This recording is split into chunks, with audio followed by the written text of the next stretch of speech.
तो दोस्तों आज हम दो ऐसी नस्ल के बारे में बात करने वाले हैं जो काफी अच्छा दूध देती है और किसान भाई उनको काफी अच्छा पसंद करते हैं और अपने अपने विशेष क्षेत्र में उसका पालन बहुत अच्छे से किया जाता है। तो आज हम जिस नस्ल की बात करने वाले हैं वो नस्ल है भदावरी और मराठवाड़ी नस्ल। ये दोनों नस्ल एक क्षेत्रीय नस्ल है और सभी किसान भाई इनको अपने अपने हिसाब से सहूलियत के हिसाब से पालते हैं, क्योंकि जो भदावरी भैंस है उसका पालन पोषण महाराष्ट्र और उत्तर प्रदेश के बहुत सारे हिस्सों में किया जाता है और जो मराठवाड़ी भैंस है उसका पालन पोषण महाराष्ट्र क्षेत्र में बहुत अधिक हिस्से में किया जाता है। तो दोनों नस्ल अपनी अपनी अलग अलग विशेषता रखती है।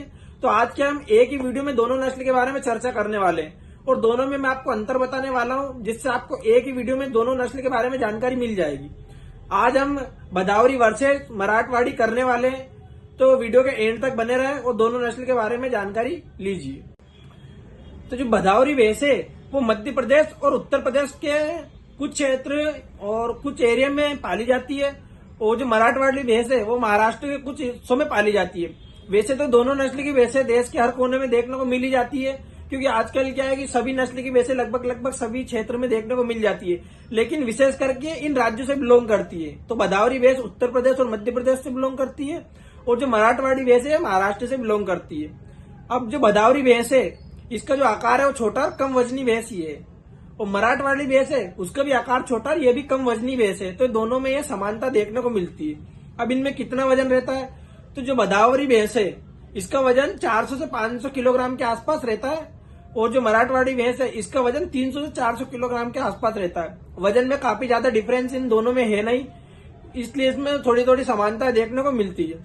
अब जो भदावरी भैंस है इसका जो रंग है वो तांबिया होता है और मराठवाड़ी भैंस का जो रंग है वो काले रंग का होता है। तो इनमें दो ये विपरीत देखने को मिलता है, कलर दोनों का अलग अलग है इनमें।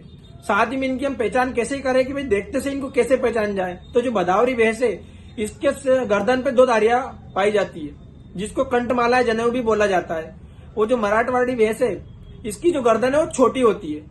तो हम देखते से इनको ऐसे पहचान सकते हैं कि भाई जो मराठवाड़ी भैंस है उसकी गर्दन छोटी है और आकार कम है और कम वजनी है, तो हम उसको देखते से ऐसे पहचान जाएंगे।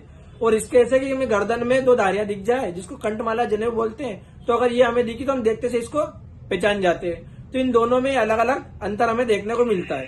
भदावरी भैंस के दूध का बात करें हम तो ये दिन का 6 से 8 लीटर दूध देती है और यही मराठवाड़ी भैंस के दूध की बात करें हम तो यह दिन का 4 से 8 लीटर दूध देती है। और अगर हम पूरे ब्यावत के दूध की बात करें इन दोनों का, तो जो भदावरी भैंस है वो अपनी पूरी ब्यावत में 1300 से 1600 लीटर दूध देती है। तो पूरी ब्यावत में इतना दूध दे सकती है, अच्छी खिलाई पे और दूध और बढ़ सकता है।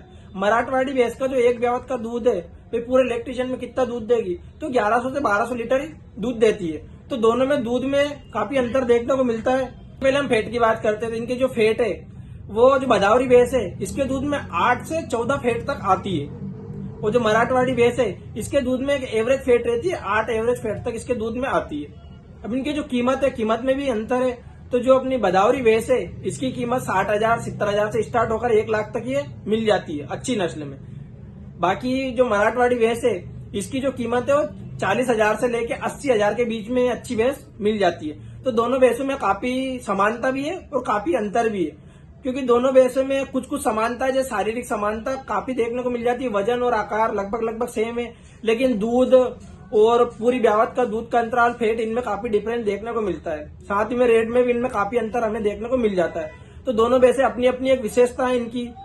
जो सीमांती किसान है और जो छोटे किसान है वो मराठवाड़ी भैंसों का बहुत पालन करते हैं। महाराष्ट्र के आसपास के क्षेत्रों में बहुत सारी देखने को मिल जाती है। और जो भदावरी भैंस है उनका वो किसान पालन करते हैं जो घी का उत्पादन घर पे ही करते हैं और मार्केट में अच्छा घी बेचते हैं। तो दोनों भैंसों में काफी अंतर भी है, काफी समानता भी है। जो किसान भाई घर पे ही दूध खाने के लिए या घी बनाने के लिए या अपने घर की जरूरत पूरी करने के लिए अगर भैंस का पालन करना चाहे तो इन दोनों नस्ल की भैंसों में से किसी एक नस्ल की भैंस को पाल सकते हैं, क्योंकि स्वाभाविक बात है अगर जो भैंस कम दूध देगी और जिसका आकार छोटा होगा उसका खर्चा भी कम आता है, क्योंकि कम उनको खाना खिलाना, कम उनको भूसा डालना, कम उनको पशुआहार देना, कम उनको पानी पिलाना। साथ ही में उनको जो बांधने की जगह है वो कम जगह में भी वो आराम से उनका पालन किया जा सकता है। तो जो छोटे छोटे किसान है जो घर पे 1-2 भैंसे रखते हैं, इन दोनों नस्ल की भैंसे में से किसी भी एक भैंस का पालन कर सकते हैं। जो भैंस आपको अच्छे से अपने हाट बाजार में कहीं से भी मिल जाए आप बिल्कुल इनको रखो। बाकी दोनों नस्ल की भैंसे बहुत शानदार है किसी भी तरह की इनमें दूध में या इनको पालने में किसी भी तरह की कोई दिक्कत नहीं आती है।